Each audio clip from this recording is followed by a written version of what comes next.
Sport, États-Unis, les volleyeuses cubaines privées de tournoi après un refus de visa. Les joueuses de l'équipe nationale féminine de volleyball de Cuba ne participeront pas au tournoi Final Four de la Confédération de volleyball d'Amérique du Nord, d'Amérique centrale et des Caraïbes, NORCECA, prévu du 16 au 21 juillet à Porto Rico. En cause, un refus de visa opposé par les autorités américaines. Au total, 12 athlètes, un arbitre et plusieurs membres du staff technique se sont vus interdits l'entrée sur le territoire américain et ses dépendances. Un réveil administratif de taille qui compromet leur participation à une compétition clé intégrée au processus de qualification pour les Jeux d'Amérique centrale et des Caraïbes 2026 ainsi que pour les prochains championnats du monde. La joueuse cubaine Diana Martinez se dit profondément affectée par cette décision. On l'écoute. Nous nous sommes beaucoup entraînés le matin et l'après-midi. Nous étions déjà concentrés sur la compétition parce qu'elle est juste là. Le fait d'arriver à l'ambassade et de se voir refuser le visa nous affecte beaucoup parce que cette compétition nous donne des points pour améliorer notre classement. C'est quelque chose qui nous affecte vraiment à tous les niveaux de notre préparation.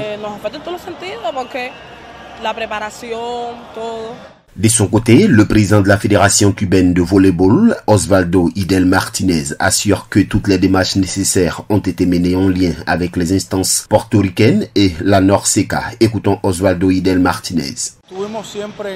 Nous avons toujours été en contact avec la Fédération portoricaine de volleyball et le bureau général de la Confédération de volleyball NORCECA. Ils nous ont toujours soutenus et nous disposons même de documents contenant les demandes de collaboration que les deux institutions ont soumises au département d'État, portoricain et américain, afin d'obtenir les visas nécessaires à notre participation. En d'autres termes, ils ont fait tout leur possible pour que notre délégation prenne part à l'événement.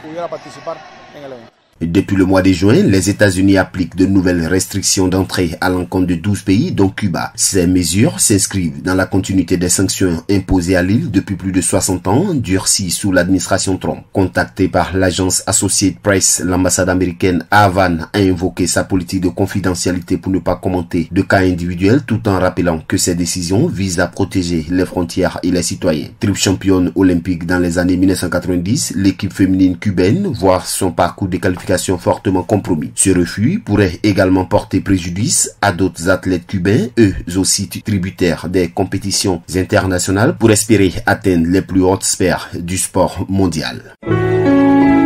APRA, Agence Presse, Radio et Audio.